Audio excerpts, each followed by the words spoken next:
भाइयों, आज नौजवान युवा साथी हम सब लोग समाज के मौजूद लोग यहाँ बैठे हैं। जो बेटियों के ऊपर अत्याचार हो रहे हैं, बेटियों के बापों से दहेज मांगा जा रहा है और बेटी के मालदार बापों के द्वारा जो दहेज दिया जा रहा है, उस दहेज को जो बेटी का हक है उसको प्रदर्शनी के तौर पर दिखाकर जो दिया जाता है, वो सब रास्ते गलत हैं। उन गलत रास्तों को रोकने के लिए ही हम नौजवान साथियों से ने 4 वर्ष पहले ये कदम उठाए थे और दहेज प्रथा पर रोक लगाने का अभियान चालू किया था। बहुत से साथी हमारे संगठन के 4 वर्षों से बेटी के खाने में नहीं जाते हैं, बेटे की बारात में नहीं जाते हैं, लगनों में नहीं जाते हैं और सगाई के प्रोग्राम में नहीं जाते हैं, मैयत के खाने में नहीं जाते हैं। इन सब 5 प्रोग्रामों में इसलिए नहीं जाते हैं कि किसी भी हदीस में नहीं दिया गया है कि बेटी की शादी में बेटी का बाप समाज के लोगों को खाना खिलाएगा,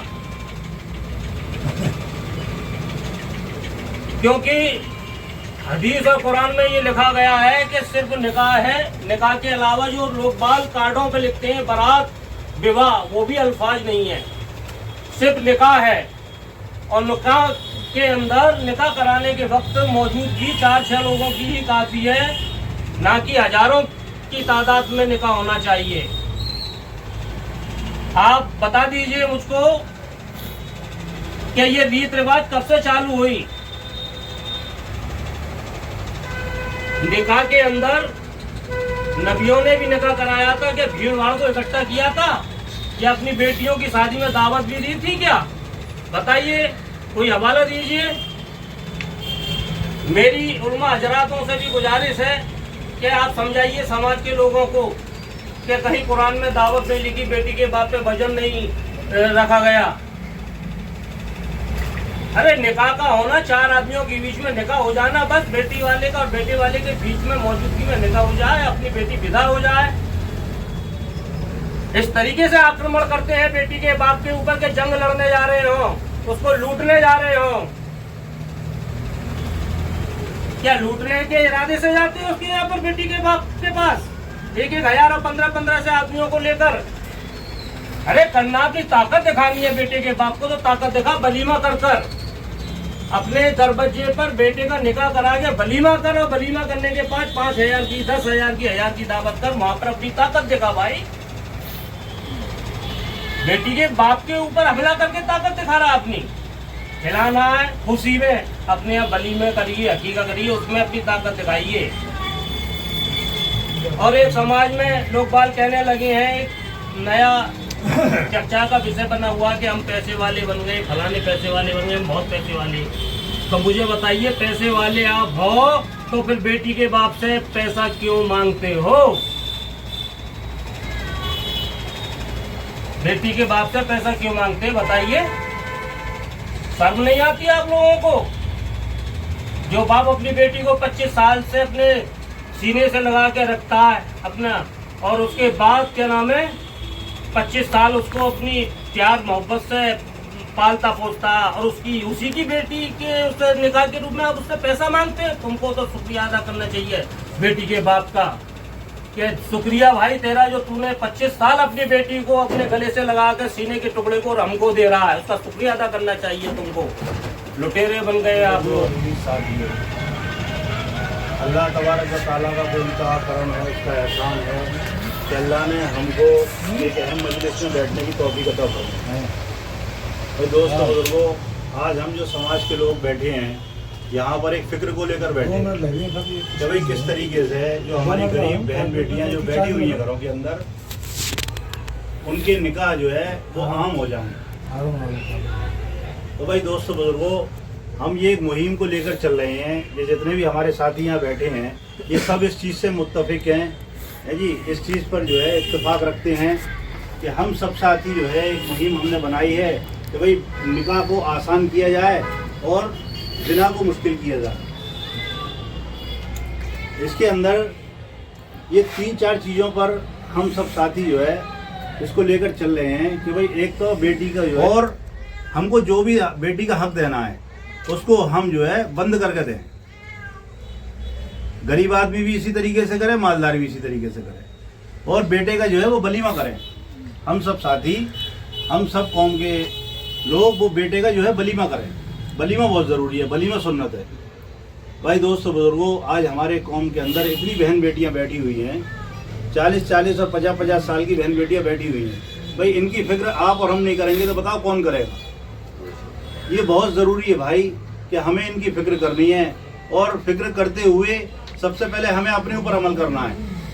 तो भाई अगर हम अपने ऊपर अमल कर लेंगे कि भाई इंशाल्लाह आज से मैं बेटी के खाने में नहीं जाऊंगा, आज से मैं बारात में नहीं जाऊंगा, है जी, तो फिर ये चीज़ बिल्कुल एक आम हो जाएगी और ये चीज़ चल निकलेगी, और इसका फ़ायदा जो होगा वो उम्मत के लिए बहुत ज़्यादा फ़ायदा होगा इसका। अगर भाई दोस्तों बुजुर्गों आज हमने और आपने इसको फिक्र नहीं किया तो ये हमारी कौम जो है वो गड्ढे में जा रही है।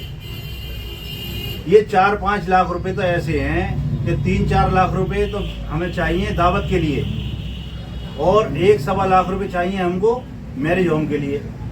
अब ये 1-1.25 लाख रुपए मैरिज होम के लिए और 4-5 लाख रुपए दावत के लिए, और 4-5 लाख रुपए आदमी अपनी बेटी को कुछ देगा भी। ये 10 लाख रुपए की रकम आज इतनी बड़ी रकम हो गई है कि गरीब आदमी के लिए ये इकट्ठा करना ये बहुत भारी हो गया। गरीब आदमी के लिए ये बहुत भारी रकम हो गई है। इसके चलते चलते आज सारे गलत काम हो रहे हैं। जब ये इंतज़ाम नहीं हो पाता है तो बहन बेटियों पर गलत असर पड़ता है जी। वो सोचती हैं कि भाई हमारे माँ बाप पर जो है वो है तो है नहीं, अब हम क्या करें। वो हमारा निकाह जो है आसानी से कर नहीं पाएंगे, क्योंकि माहौल इतना ख़राब हो गया है कि 10 लाख रुपए जब तक नहीं होंगे जब तक जो है निकाह नहीं होगा। अब वो गलत काम की तरफ जो है बहन बेटियाँ चल देती हैं। बाज़ बहन बेटियाँ गलत काम की तरफ चल देती हैं, बाज़ बहन बेटियाँ ऐसी हैं कि वो हमारी माँ बाप की इज्जतों को लेकर बैठी रहती हैं। अब भाई दोस्तों बुजुर्गों, वो भी कब तक बैठी रहें। भाई इसके लिए हमको और आपको सबको एक फिक्र ये करनी है कि भाई ये चीज़ एक आम हो जाए। आप सल्लल्लाहु अलैहि वसल्लम का ये नूरानी तरीका है कि भाई निकाह को आम किया जाए और जिना को मुश्किल किया जाए। तो इसके लिए हम सब साथी तैयार हैं इंशाअल्लाह। बहुत बहुत धन्यवाद संपादक महोदय, जो आपने मुझे बोलने का मौका दिया। मैं इस मौके पर केवल इतनी बात कहना चाहूँगा, क्योंकि हुजूर सल्लल्लाहु अलैहि वसल्लम ने हमको जो पैगाम दिया है कि निकाह को आसान और जिना को मुश्किल बनाइए। आज हमारा समाज भगवा लव ट्रैप को लेकर चिंतित है। आखिर उसका कारण क्या है? ये कारण हमें जानना चाहिए कि आज भगवा लव ट्रैप जो है सक्सेस हो रहा है।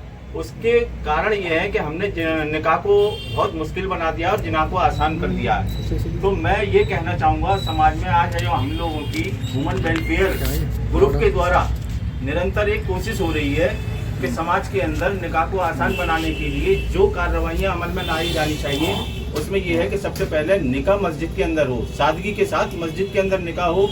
दूसरा, जो बेटी की शादी में जो दावत का प्रोग्राम किया जाता है, इसको बंद किया जाए। समाज के लोग उसमें बेटी की शादी में दावत का खाना बंद करें। तीसरा, जो लगन सगाई के नाम पर फजूल खर्ची हो रही है, इसको बंद किया जाए। चौथा, दहेज का जो दिखावा जिस तरीके से प्रदर्शनी लगाई जाती है, इसको बंद किया जाए। बेटी है उसकी, बाप की वो बेटी है, वो देना चाहे बाप अपनी पूरी प्रॉपर्टी अपनी बेटी के नाम कर दे, इसमें कोई हर्ज नहीं है। लेकिन जिस तरीके से वो दहेज के नाम पर जो दिखावा कर रहा है, उस दिखावे को बंद करें। और पांचवी चीज़ ये है कि मैयत का जो खाना है उसको बंद किया जाए। मैं सभी समाज के लोगों से अपील करूँगा कि वह इस व्यवस्था से रुके और इस कुरीति को छोड़े, और जो है जो नेक व्यवस्था है जो हजरत मोहम्मद सल्लल्लाहु अलैहि वसल्लम ने सारी दुनिया के कल्याण के लिए दी है, उस व्यवस्था को अपनाएं। इसी के बाद मैं अपनी बात को समाप्त करता हूँ।